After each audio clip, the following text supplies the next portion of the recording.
Welcome to iChim Connected channel. 2022 marks the 34th anniversary of Vietnam officially opening its doors to the first wave of direct foreign investment and becoming a bright spot for attracting FDI investors from around the world. Let us take a look back at the following significant milestones in the journey that have resulted in a large number of turning points and significant achievements for the economy and overall development of the country. At the end of 1987, foreign investment law was approved by the National Assembly, formalizing foreign capital flows into Vietnam. At the start of 1988, the government tasked the Ministry of Foreign Economic Affairs with evaluating and licensing FDI projects. In the same year, the Ministry of Foreign Economic Affairs issued the first license for a direct foreign investment project, paving the way for a series of future projects. In March 1989, the State Committee for Cooperation and Investment, or SCCI abbreviated, was established to handle FDI projects licensed by the Ministry of Foreign Economic Affairs. In 2007, Vietnam joined the World Trade Organization, or WTO, a bright moment in the renovation journey when our country officially became the 150th member of the world's largest trade organization. Since then, Vietnam has been ready and confident to integrate, open its economy, and increase international cooperation. In 2008, Vietnam welcomed up to $64 billion in foreign direct investment, which was 3 times more than in 2007. In 2020, Vietnam was ranked 19th in the world in terms of attracting the most FDI.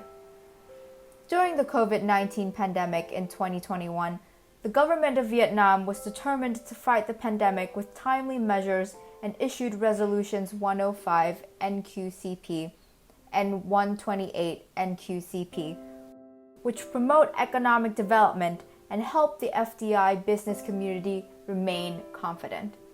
Despite the pandemic, several large investors decided to invest during the market exploration process. Vietnam will remain an appealing destination for foreign capital flows in 2022. In the first 5 months, there have been 578 newly licensed projects and 395 adjusted projects, with 1,339 enterprises contributing capital by shares. Vietnam received a total of $11.7 billion in foreign direct investment. The newly licensed investment capital was $4.1 billion, the adjusted capital was $5.6 billion, and the share purchase capital was $1.98 billion. The government always promotes an open business investment environment and flexible policies. The law on investment, which combines the laws on domestic and foreign investment, established equality between domestic and FDI enterprises. Furthermore, the state gradually reduced corporate income tax in order to improve investment climate. Moreover, in order to build trust with foreign partners, domestic enterprises must strive to improve capacity in all areas, from technology to the level of workers and managers. There is no doubt that FDI has a big impact on the economy's growth. It helps Vietnam produce and export more, brings in more money for the government, and gives people jobs. It also helps Vietnam improve its status, role, and position in the international community. We have to notice that, for the first time, Vietnam is among the top 20 countries attracting the most foreign direct investment capital in the world, according to the World Investment Report 2021 by the United Nations Conference on Trade and Development.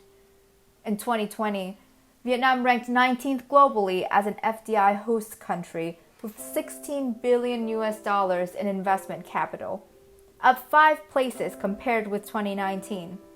FDI fell by 2% in Vietnam because of significant investment contractions in manufacturing and real estate activities, the 2 largest recipients last year, but was cushioned by a rise in investment in electricity projects.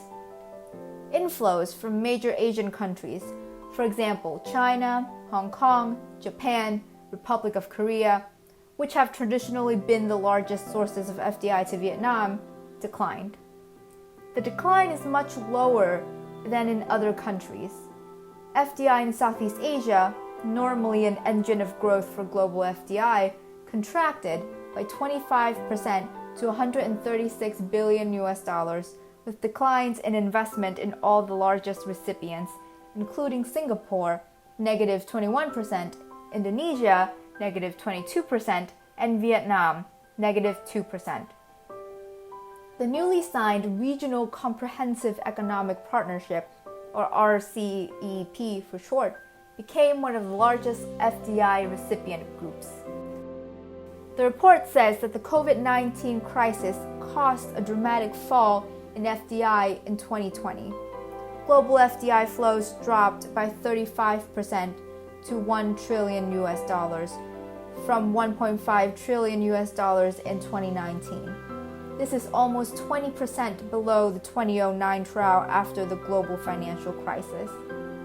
The decline was heavily skewed towards developed countries, where FDI fell by 58%, in part due to oscillations caused by corporate transactions and in transforming financial flows. FDI in developing economies decreased by a more moderate 8%, mainly because of resilient flows in Asia. As a result, developing countries accounted for 2/3 of global FDI, up from just under half in 2019. All components of FDI were down last year. The overall contraction in new project activity, combined with a slowdown in cross-border mergers and acquisitions, M&A for short, led to a decline in equity investment flows by more than 50%. With profits of multinational enterprises, or M&Es for short, down 36% on average, reinvested earnings of foreign affiliates, an important part of FDI in normal years, were also down. According to the report, increasing investment to support a sustainable and inclusive recovery from the pandemic is now a global policy priority. This entails promoting investment in infrastructure and the energy transition, resilience, and in healthcare.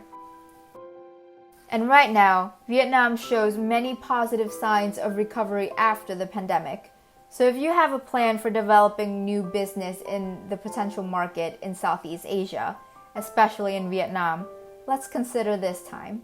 iChum Vietnam will come along with you.